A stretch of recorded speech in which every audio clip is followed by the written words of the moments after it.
Kemudian yang kedua,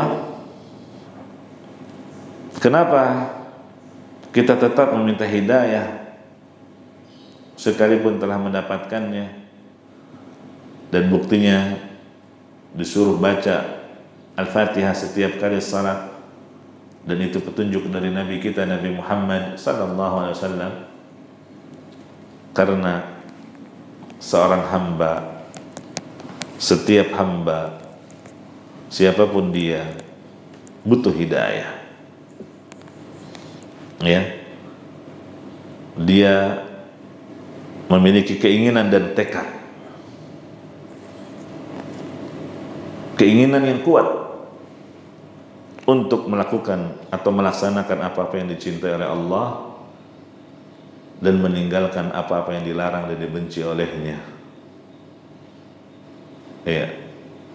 Jadi harus punya keinginan untuk mencari untuk meraih keberuntungan, itu harus punya keinginan dulu. Ihris ala ma yanfa'u wasta'in billah wala ta'jaz. Ini kan kunci keberuntungan dan keberhasilan dunia akhirat. Harus punya keinginan, dan keinginannya adalah keinginan yang baik dan bermanfaat dunia akhirat.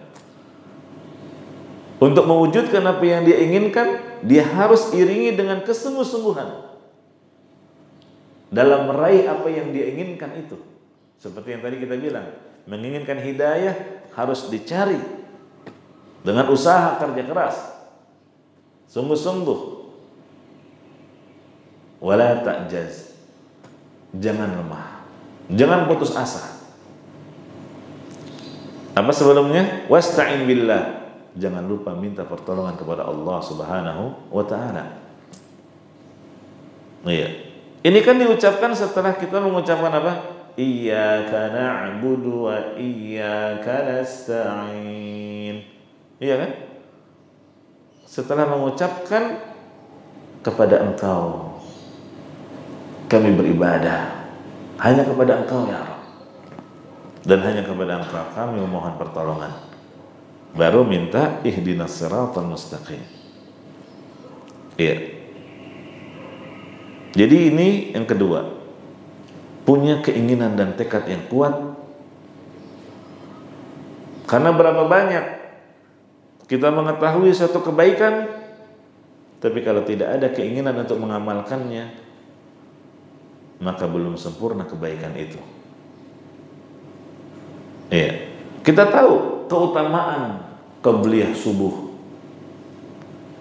tapi banyak orang meremehkannya.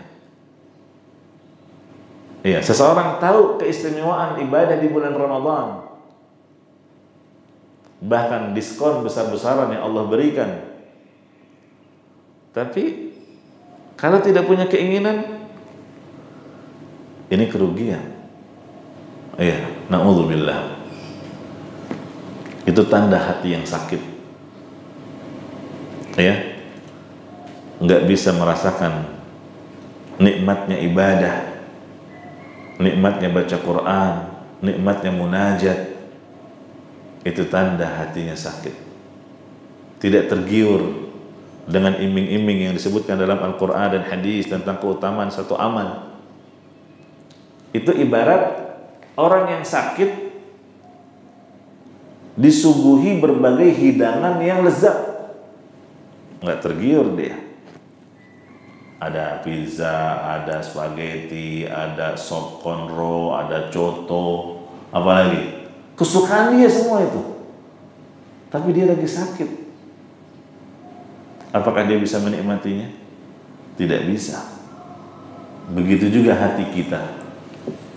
Kalau hati ini sakit, nggak akan bisa merasakan nikmatnya ibadah.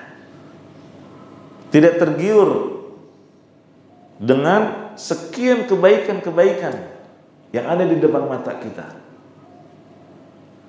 Makanya minta hidayah, ya, agar kita memiliki keinginan dan tekad yang kuat untuk melaksanakan apa yang kita ketahui dari kebaikan itu.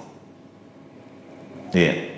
Begitu juga betapa banyak seseorang mengetahui satu larangan, tapi belum ada keinginan untuk meninggalkannya. Yang paling gampang contohnya rokok saja. Udah jelas tertulis rokok dapat membahayakan ini akibatnya ini disebutkan. Udah tahu. Tapi belum bisa meninggalkannya. Kenapa? Butuh hidayah. Ya. Ini yang kedua. Jadi kita minta hidayah yang disebut dengan hidayah taufiq. Diberikan kekuatan untuk melaksanakan setiap kebaikan yang kita ketahui dan juga diberikan kekuatan untuk meninggalkan setiap perkara yang dilarang. Iya. Contoh lainnya, banyak wanita muslimah mengetahui wajibnya menutup aurat. Kalau ditanya apa hukum memakai jilbab, wajib sih. Tapi kenapa nggak mengenakannya? Alasannya belum dapat hidayah. Gitu kan? Iya, hidayah taufiq. Mintalah kepada Allah. Ini alasan yang kedua. Kenapa kita terus minta hidayah? Ya. Agar kita punya keinginan dan tekad yang kuat di dalam melaksanakan apa-apa yang dicintai dan diridhai oleh Allah, ya, dan juga di dalam meninggalkan apa-apa yang dilarang dan dibenci olehnya. Hadza siratun mustaqim.